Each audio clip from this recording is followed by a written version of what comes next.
8 Secrets on Life and Samsara 1. Siafang. June 18, 2011. Translated by Treasure.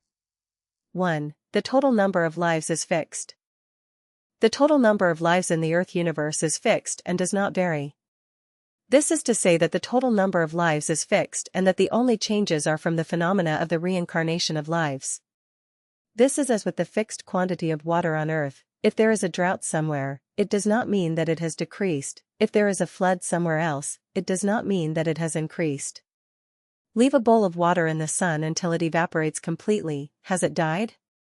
Of course not, it has reincarnated. When clouds float in and rain falls from them, has more water been produced? Of course not, it has just reincarnated onto the Earth.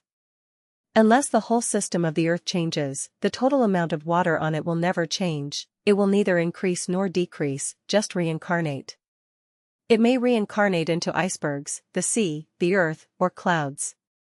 Water runs in cycles like this for thousands of years. The number of people on the earth has increased, so does this mean that new lives have been born? Of course not. These so-called new lives are just reincarnated from other spaces into the earth. If the number of people on the earth increases, the number of animals may decrease. If that of animals increases, that of humans may decrease. If that of lives in hell decrease, that of lives in the animal world may increase. If the number of people on earth suddenly decreases dramatically for a period of time, where have those lives gone? Are they dead? Of course have not disappeared, they may have gone to heaven, hell, the plant layer, or the animal world. In short, the amount of life in the Earth universe remains the same, just as with the total amount of water on Earth. 2. The lower a life's level is, the greater its quantity is.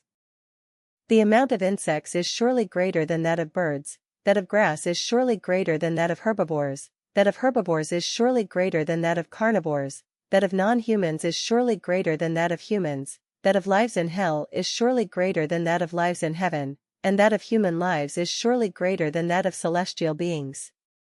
The question then becomes, why is the number of super-celestial beings in the celestial islands continent greater than that of humans on the earth? Is this a contradiction? Up to now, the number of super-celestial beings has been 30 billion, while that of humans has only risen to 7 billion. Does this phenomenon go against the law that the lower a life level is, the greater that level's amount of lives is? Actually, no. From a static point of view, the number of super-celestial beings is larger than that of humans, but from a dynamic point of view, the number of human beings is still larger. The number of super-celestial beings has not changed across hundreds of millions of years, but the total number of humans has been trillions during the same time period. Things, including lives, are valued according to their scarcity. Jesus Christ told us that the road taken by great numbers leads to destruction, lower life spaces, but that only a small number will take the way to life. From this perspective, when a person views things as the masses do, then they will go toward lower life spaces. When the masses go a certain way and you follow them, then surely it will be toward lower life spaces. Only those who concentrate on the things that common people ignore and remain indifferent to the things that common people value highly have any hope of ascending to higher life spaces. 3. Bad people must outnumber good people. According to the law of the amount of lower-level life being greater than that of higher-level life, it can be deduced that the number of evil people surely exceeds that of righteous people. This is also to say that the number of ignorant people is more than that of laïties is more that of mortals is more than that of sages, and theirs is more than that of celestials.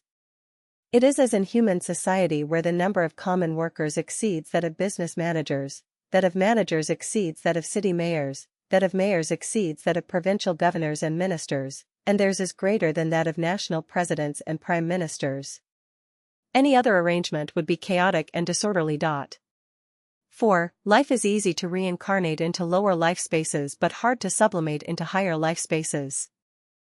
In human society, it is easier to commit crimes than to become role models and easier to become bad examples than good ones because it is easier to appease one's flesh than to sublimate their souls. People like to cater to the values of the masses which fall into the category of high quantity but low quality of life, so it is much easier to reincarnate towards lower life spaces, and many do that unconsciously. Therefore, when the masses believe that, when a boy grows up, he takes a wife, and when a girl does so, she finds a husband, it is a natural outlook on life, and you can predict the results when you take it as your own. When you follow the masses who are making money and doing business with companies, the consequences of reincarnation can be foreseen, but when you follow those who practice Qigong to attain Buddhahood or become celestials, you will certainly achieve a very different result.